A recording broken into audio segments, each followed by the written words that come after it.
Hi Gemini, welcome, and this is your reading. So tingnan natin ngayon kung ano yung surpresang parating sa'yo bago matapos ang Hulyo.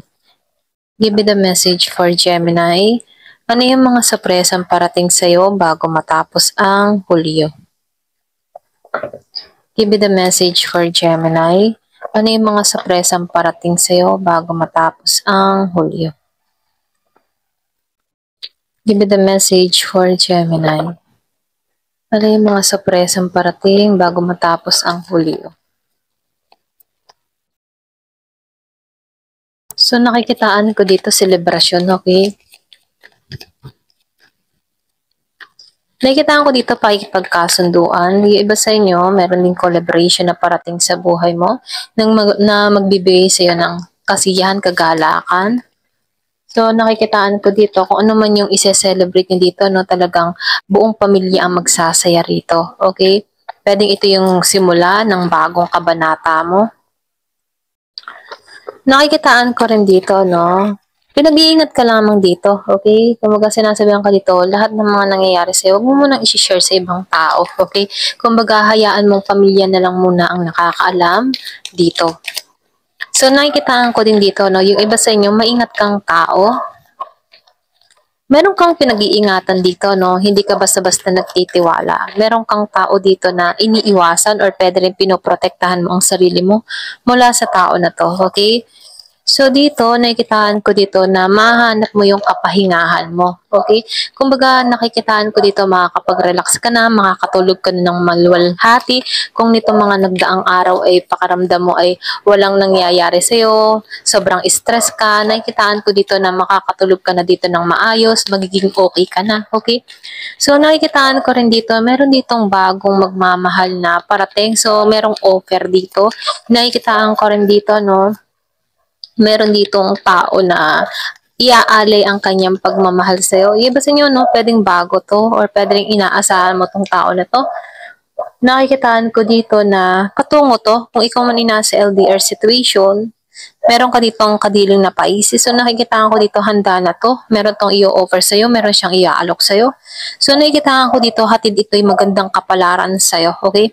Pero dito, no, nafe-feel ko dito, nasaktan ka rin dito mula sa tao na to. Pwedeng masakit sa'yo ang pagkakalayo-layo nyo ng tao na to, okay?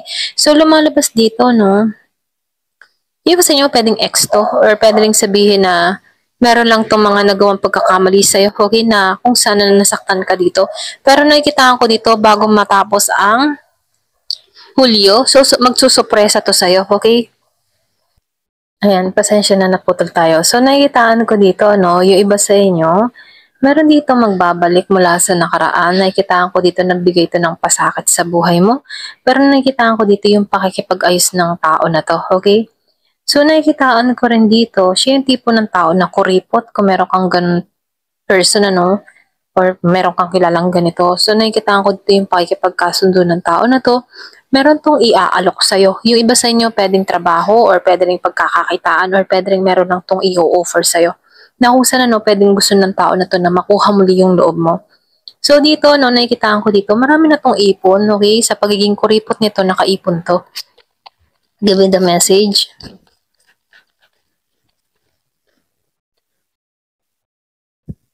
Patungo talaga to, ito lang nakikita ko, no? So, umaasa to ng bagong simula sa'yo, bagong pakikipag yung tipong bagong pakikibaka, bagong relasyon, bagong simula. Yun yung hatid ng tao na to. Gusto nito na makuha muli yung kalooban mo.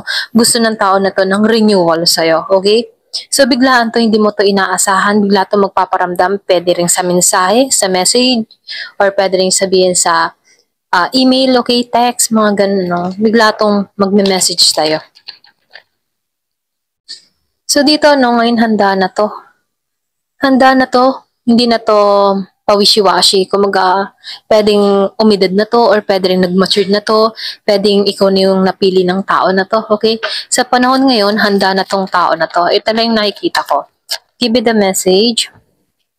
So, kasalan na talaga to. Ito lang yung nakikita ko, no? Wow, so happy family. Ito na yung gusto niyang mangyari dito, no? Kaya yung iba sa inyo, meron ditong selebrasyon na mangyayari, magiging masaya ka mula sa tao na to. Dahil ito na yung nais niya rito. Excuse me. Nasaktan ka dito sa tao na to noon. Ito lang nafe-feel ko. Nasaktan ka dito sa tao na to or pwede rin sabihin meron kang experience na nasaktan, okay? So dito, nakikitaan ko dito merong parating sa buhay mo na kung saan kung madalas mo makita yung 11-11, 222, celebration to. Merong ikakasal dito, merong proposal. Kumbaga itong tao na to ay handa nang ibigay yung pagmamahal niya sa'yo. Gusto na ng tao na to na bumuo ng pamilya sa'yo. Okay? Magiging masaya ka dito. Ito lang nakikita ko. So yung iba sa inyo merong magbabalik na Scorpio, Cancer, and Pisces. Kung wala ka namang ex, nakikitaan ko dito merong papasok sa buhay mo. Na Scorpio, Cancer, and Pisces. Meron ding Aries, Leo, Sagittarius. So nakikitaan ko dito, ito yung magbibigay ng kagalakan, kasiyahan sa'yo. Ayan, ito lang nakikita ko rito. So, tinan pa natin. Give me the message. So, dito, yung iba sa inyo, aakyat ka sa tagumpay, okay? Kung ano man yung mga kahilingan mo, patungo to sa tagumpay. So, yung iba sa inyo, may relasyon dito magtatagumpay. Tapos na yung mga kabiguan, kalungkutan. Meron na dito magpaparamdam sa buhay mo na magbibigay ng kagalakan, kasiyahan. Yung iba sa inyo, nakikitaan ko dito, meron kang karanasan na merong hiwalay, okay? Yung iba, pwede rin sa business dun sa iba. Kumbaga, nagkanya-kanya kayo. Or pwede rin meron kang ganitong karanasan. Ito yung bumagabag sa kalooban mo dito sa Five of Cups. Yung iba sa inyo, 5 taon, nakarelasyon tong tao na to, merong hiwalay nangyari or pwede rin sabihin, meron dito gustong makipaghiwalay, okay, yung iba sa inyo. So dito, meron ako nakikitang goal-oriented, yung iba sa inyo pwedeng dun ka nakatuon sa mga pangarap mo. Meron din ditong high stock. Meron ditong karma, So ang karma naman depende sa gawa. Kung ikaw ay napagloko dito, marireceive nito yung karma niya rito. Kaya huwag ka mag-alala, Kung meron ditong panlilinlang na nangyari sa'yo sa nakaraan mo, o kung ngayon nararanasan mo na may pakaramdam mo na niloloko ka ng partner mo, so meron ako nakikitang karma dito, okay? Give me the message. Yung iba sa inyo, meron ditong bagong papasok sa buhay mo. Yung iba naman sa inyo, meron ding ex na magbabalik, pero seryoso na. Yung iba naman sa inyo, talagang nag-final decision na hiwalayan na talaga. So, meron ditong kabod, nakikitaan ko dito, protektado ka sa lahat ng mga negatibong puwersa na itinatapon sa'yo. Kung meron kang away, kalaban, kung ramdam mo sinasayki ka, don't worry, kasi protektado ka. Kaya mainam po lagi magdasal kayo, lalo-lalo na yung Psalm 91 or Psalm 35, okay? So, meron ditong door. Yung iba sa inyo bubukasan yung pintuan ng oportunidad sa buhay mo. Give me the message.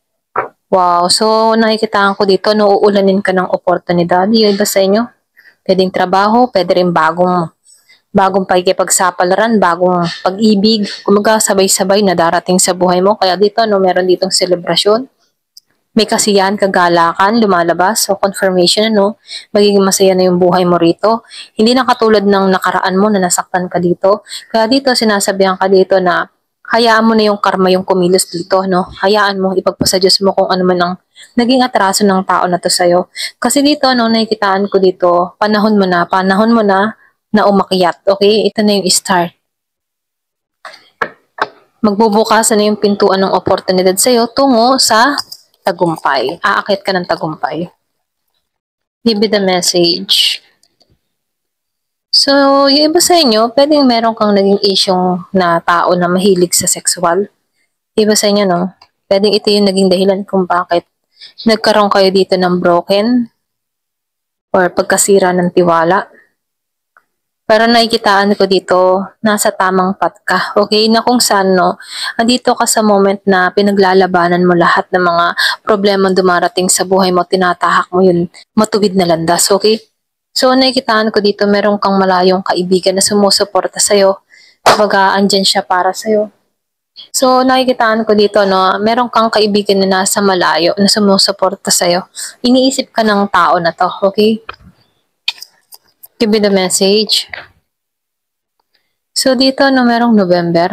Pwedeng importanteng buwan to sa'yo, okay? November, may nangyari or naganap. So, meron nung nakikitang rose. Pwede, meron kang kadiling na ipinanganak nung November. So, meron ditong romances in the air. So, meron ditong magiging masaya yung love life. Ayan, so nakikitaan ko dito, no, pwedeng hanggang November, pwedeng ikasal ka dito mula sa taong ito, or pwede merong sorpresang parating, okay? So, pamula ngayon hanggang katapusan ng Hulyo, okay? Hanggang November. Nakikitaan ko dito, meron dito magpo-propose sa'yo. Ayan, ito lang nakikita ko. Ayan, thank you for watching. Love and peace.